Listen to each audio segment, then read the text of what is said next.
avançando para a quarta-feira, temos aqui um desdobramento do verso de Êxodo 33, 19, que já aprofundamos um pouquinho, e vamos agora continuar, porque vai aparecer aqui uma expressão na parábola contada ali em Mateus 22, deixa eu abrir aqui a minha Bíblia rapidamente, Mateus 22, esta parábola registrada aqui no Evangelho de Mateus, ela vai nos trazer aqui,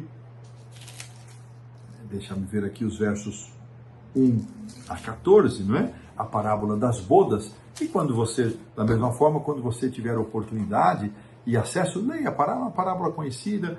O reino dos céus é semelhante a uma festa que um rei preparou para o seu filho, e ele enviou convites para convidados especiais, e esses convidados não puderam vir.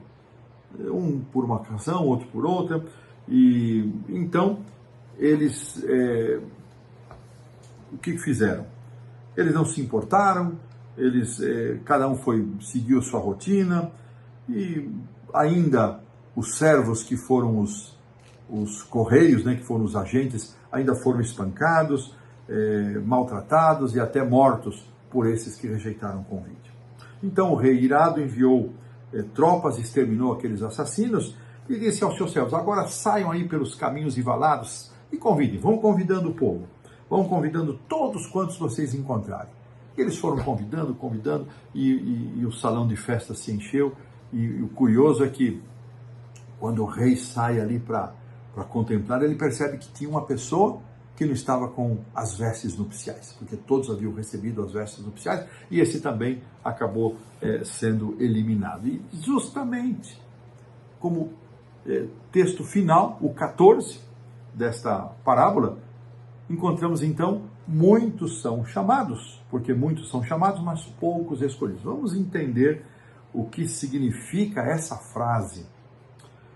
O que são finalmente, quem são os escolhidos? Mais uma vez eu pergunto, será que, pergunta feita lá na lição de domingo, será que Deus escolhe alguns para serem objeto de sua misericórdia e compaixão e outros não? Já vimos que não é assim. Agora eu pergunto aqui novamente, será que Deus elege, Ele escolhe alguns para serem beneficiados em detrimento de outros? Então, o que significa esta frase? Muitos são chamados, mas poucos escolhidos. Quem são os escolhidos? E ele vai responder: os escolhidos ou os eleitos são aqueles que aceitaram o convite para o casamento. Olha que interessante. Na parábola, este termo traduzido por chamar, para convidar, vem de uma palavra kaleo, que é chamar, convidar. E o que determina quem é finalmente eleito, eklektos, é se a pessoa aceita ou não o convite. Então, todos são convidados, mas nem todos aceitam o convite. Quem são então os eleitos? Quem são os escolhidos? Os escolhidos são aqueles que aceitam o convite que Deus faz. Isso é muito interessante. Deus chama a todos. Lembremos de João 3,16, porque Deus amou o mundo de tal maneira que deu o seu Filho unigênito para que todo aquele que nele crê. Então, Jesus morreu por todos. A provisão foi feita para todos. Não há um grupo que está desqualificado da provisão. Todos estão cobertos pela provisão, mas nem todos aceitam. Nem todos recebem o convite com alegria. E este é um dos aspectos mais impressionantes, porque ele demonstra a característica mais sublime com a qual Deus nos criou e pela qual nós nos diferenciamos dos demais elementos criados. O livre-arbítrio, a liberdade. Lembrando que o pecado tirou essa liberdade, mas Jesus nos trouxe de volta.